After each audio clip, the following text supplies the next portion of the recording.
Hello student, देखो बेटा जो क्लास +2 है उसमें हम अपनी 3rd यूनिट स्टार्ट करने जा रहे हैं बच्चे। ठीक है, और 3rd यूनिट के अंदर हमारे 3 चैप्टर रहेंगे, जिसमें हमारा जो 9th चैप्टर है उसमें मोस्टली टॉपिक कटे हुए हैं। ठीक है, तो यहाँ पे हमारा जो 8th चैप्टर और जो 10th चैप्टर है वो इस यूनिट का मोस्ट इंपॉर्टेंट चैप्टर रहेगा। ठीक, उसके अंदर जो हमारा 8th चैप्टर रहेगा बेटा, उसका जो नेम है वो है ह्यूमन हेल्थ एंड डिजीज। ठीक है, इसके बारे में डिस्कस करेंगे हम लोग कि हेल्थ क्या चीज़ होती है और डिजीज़ क्या होती हैं, डिफरेंट टाइप के एजेंट। ठीक है, जैसे बैक्टीरिया, वायरस कौन कौन सी डिजीज कॉज करते हैं, उनकी क्लासिफिकेशन आएगी इस चैप्टर में। ठीक है, और इसके अंदर काफ़ी सारे ड्रग्स अब्यूज़ का टॉपिक आएगा जो कि मोस्ट इंपॉर्टेंट है, एड्स का आएगा, कैंसर का आएगा। ठीक है, और काफ़ी सारे टॉपिक हैं इसके अंदर जो कि काफ़ी सारे इंपॉर्टेंट भी हैं, जैसे मलेरिया का आएगा, पूरी की पूरी लाइफ साइकिल आएगी उसके अंदर। ठीक है, और लास्ट टॉपिक इसका ड्रग्स एडिक्शन का रहेगा। ठीक है, उसका ट्रीटमेंट रहेगा, अल्कोहल का क्या डिसऑर्डर होता है, वो काफ़ी सारे इसके अंदर टॉपिक रहेंगे।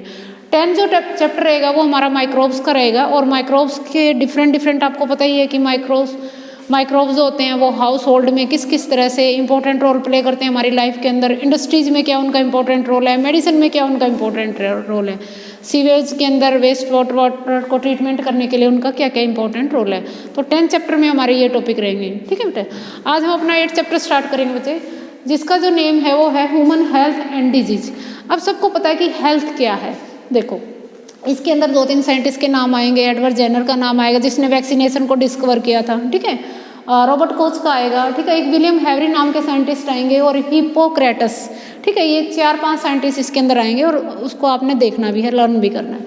देखो, हिप्पोक्रेटस जो थे वो फादर ऑफ मेडिसिन, यानी कि आयुर्वेदा के जो फादर थे वो हिप्पोक्रेटस थे। उन्होंने एक डेफिनेशन दी हमारे हेल्थ के बारे में। क्या बताया? कहता है कि health is a state of body and minds, की हेल्थ जो होती है वो हमारे माइंड का और जो हमारी बॉडी का पूरी की पूरी क्या बोलते हैं स्टेट, मतलब अवस्था होती है। ठीक है, तो उन्होंने ये डेफिनेशन दी। अब विलियम हैवरी जो नाम के साइंटिस्ट आए बच्चे, उन्होंने सबसे पहले हमारी बॉडी के अंदर जो ब्लड सर्कुलेशन होता है वो किस तरह से होता है, इसके बारे में इन्होंने क्या क्या डिस्कवर किया। ठीक है, अब देखो, सबसे पहले according to WHO, world health organisation एक संस्था है बच्चे, उसके अकॉर्डिंग क्या कहता है कि हेल्थ क्या है। कहता है कि health state of completely physical, mentally and socially beings are not merely in the absence of disease. यानी कि WHO ये कहता है कि बेटा कोई भी पर्सन जो है वो पूरी तरह से कंप्लीटली फिजिकली ठीक होना चाहिए। ठीक है, mentally and socially well beings, और उसमें किसी भी तरह की कोई भी डिजीज नहीं हो, उसको हम क्या बोलेंगे यहाँ पे, हेल्थ बोलेंगे। ठीक है, अब ये कहता है कि हेल्थ को मेंटेन करने के लिए, गुड हेल्थ को मेंटेन करने के लिए अपने को प्रेफर क्या क्या करना चाहिए।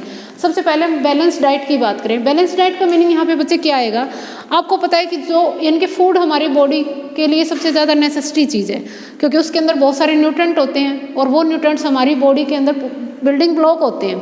उसमें हम प्रोटीन क्या लें, कार्बोहाइड्रेट क्या। बैलेंस डाइट का मीनिंग ये होता है कि जो भी न्यूट्रेंट आप डेली यूज में लेते हैं उसमें किसी तरह की कोई डेफिशिएंसी ना हो। क्योंकि मान लो आपने आयरन नहीं लिया तो हो सकता है आयरन से ब्लड कम की एनीमिया की डिजीज आ जाएगी। दैट मीन कि जो फूड आप खाएं उसके अंदर, बैलेंस डाइट का मीनिंग होता है कि जो फूड आप लें उसमें हमारे कंप्लीटली न्यूट्रेंट होने चाहिए, कार्बोहाइड्रेट, प्रोटीन, जो भी चीज़ अपने को चाहिए। ठीक है, नेक्स्ट देखो, पर्सनल हाइजीन। पर्सनल हाइजीन का मीनिंग होता है कि हम अपनी बॉडी को बिल्कुल साफ सुथरा रखें।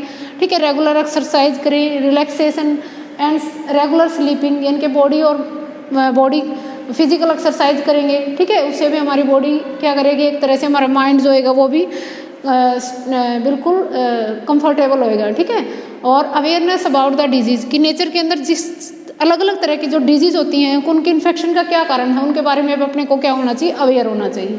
ठीक है, तो ये कुछ बातें इसके अंदर आएंगी। अब what is the meaning of disease. Disease का क्या मीनिंग है? कहता है कि disease is a disturbance state of body, यानी कि हमारी बॉडी की ऐसे डिस्टर्बेंस स्टेट जिसके अंदर कोई भी ऑर्गेनिज्म हो सकता है, यानी कि हमारी बॉडी के अंदर किसी तरह का कोई भी डिस्टर्बेंस क्रिएट हुई किसी ऑर्गेनिज्म के थ्रू, and the impaired daily function association with specific symptoms and signs. कहता है कि बॉडी के अंदर किसी भी तरह की कोई डिस्टर्बेंस क्योज होए किसी भी ऑर्गेनिज्म की रीजन की वजह से, और उसकी वजह से हमारी बॉडी के अंदर कुछ स्पेशल कुछ सिम्टम्स शो हैं और कुछ साइंस अपने को नज़र आए, अपने जो प्रॉपर बॉडी जो फंक्शन करती है उसके अकॉर्डिंग, उसको हम क्या बोलेंगे यहाँ पे, डिजीज बोलेंगे। ठीक है बेटा, डिजीज 2 तरह के होते हैं, कोंजेंटल डिजीज और एक होती है हमारी एक्वायर्ड डिजीज। कॉन्टेंजेंट डिजीज वो होती है बेटा जो अपने को जेनेटिक डिजीज का मीनिंग समझते हो। अगर मान लो किसी पेरेंट्स को किसी तरह की कोई डिजीज है, ठीक है, तो वो डिजीज एक पीढ़ी से दूसरी पीढ़ी में ट्रांसफर होती है, ठीक है। तो इसके अंदर हमारी आती है जेनेटिक डिजीज। जेनेटिक डिजीज के अंदर अपना कौन सा आ जाएगा, कलर ब्लाइंडनेस आ जाएगा, हीमोफीलिया आ जाएगा, ठीक है। नेक्स्ट होती है हमारी एक्वायर्ड डिजीज। एक्वायर्ड डिजीज जैसे नाम इंडिकेट कर रहा है, एक्वायर्ड का मीनिंग होता है कि कोई इन्वायरमेंट से किसी भी तरह के कोई डिस्टर्बेंस क्रिएट होए, यानी कि एक्वायर होए। ये डिजीज क्या होंगी, हमारी बर्थ के बाद डेवलप होंगी। आई बात समझ।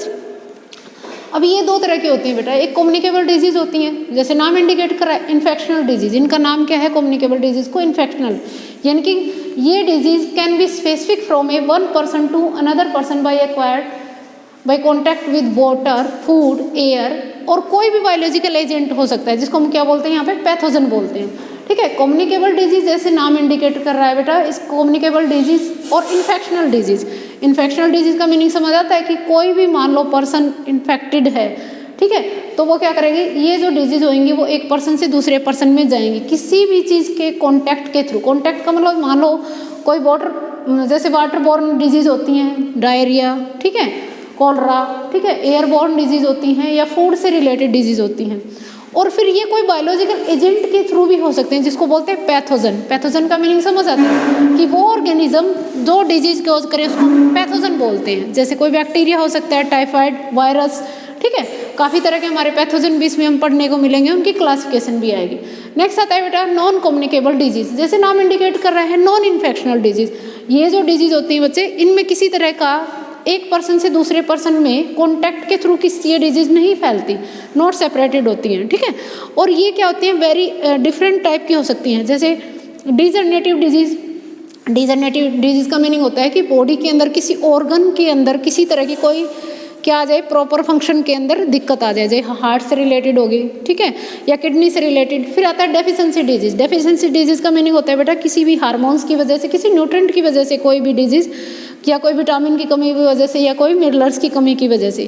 फिर आती है एलर्जी डिजीज। एलर्जी डिजीज जो होती हैं कि बॉडी की जो हाइपर सेंसिटिविटी पावर होती है उसकी वजह से कुछ फॉर्गन सब्सटेंस अगर बॉडी में एंटर कर जाएँ तो एलर्जी कॉज करते हैं, जैसे अस्थमा होती है बच्चे।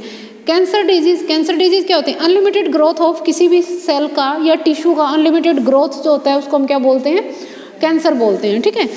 और काफ़ी सारी डिजीज होती हैं, जैसे कोई फिजिकल एजेंट के थ्रू, हीट के थ्रू, कोल्ड के थ्रू, रेडिएशन के थ्रू, प्रेशर के थ्रू, साउंड की वजह से, कोई मैकेनिकल एजेंट की वजह से कोई फ्रैक्चर हो गया, ठीक है, कोई एक्सीडेंट हो गया, ठीक है, तो ये सारी की सारी डिसलोकेशन होगी। ये सारी की सारी क्या होती है, नॉन इन्फेक्शनल डिजीज होती हैं। और ये एक पर्सन से दूसरे पर्सन के अंदर वैसे सेपरेटेड नहीं होती है, किसी भी एक पार्टिकुलर रीज़न की वजह से होती हैं, ठीक है। अब टाइप ऑफ डिजीज एजेंट। अब type of disease agent, agent का मीनिंग मैंने आपको क्या बताया, मैंने आप एजेंट का ये बताया कि जो ऑर्गेनिज्म डिजीज को क्योज करेंगे उनको हम क्या बोलेंगे यहाँ पे, बायोलॉजिकल, यानी कि उनको पैथोजन बोलेंगे। अब पैथोजन की भी अलग अलग टाइप है बेटा, जैसे बायोलॉजिकल पैथोजन, उसके अंदर कोई बैक्टीरिया, कोई वायरस, कोई फंजाई, कोई प्रोटोजोआ हो सकता है, ठीक है। न्यूट्रिएंट एजेंट, कोई मिनरल्स यानी कि कार्बोहाइड्रेट की, प्रोटीन की कमी की वजह से, फैट की वजह से प्रोटीन।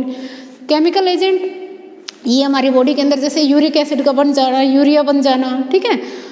और पोलन ग्रेन्स की वजह से भी, एयर पोल्यूटेंट की वजह से भी होते हैं, ठीक है। फिजिकल एजेंट के अंदर कोल्ड, हीट, ह्यूमिडिटी की वजह से, इलेक्ट्रिसिटी की वजह से, और मैकेनिकल के अंदर कोई फ्रैक्शन या फोर्स, कोई इंजरी होने की वजह से, जैसे फ्रैक्चर हो गया, स्पाइंस हो गया और डिसलोकेशन हो गई, ठीक है। तो ये सारे के सारे इस टॉपिक के स्टार्टिंग के अंदर आएंगे कि पहली बात तो डिजीज़ की डेफिनेशन आपने लर्न करनी है, हेल्थ के बारे में WHO की डेफिनेशन आपने अच्छे से लर्न करनी है, ठीक है। उसकी टाइप आपने इसमें से लर्न करनी है और ये आपने टॉपिक स्टार्ट करना है। उसके बाद हम नेक्स्ट हमारा चाहेंगे व्हाट इज़ पैथोजन, और जो डिफरेंट टाइप के जो पैथोजन होते हैं, जैसे बैक्टीरिया कौन कौन से डिजीज़ करते हैं, क्योज करते हैं, उनकी क्लासिफिकेशन आएगी, ठीक है। वो सारा का सारा हम आगे डिस्कस करेंगे। Thank you.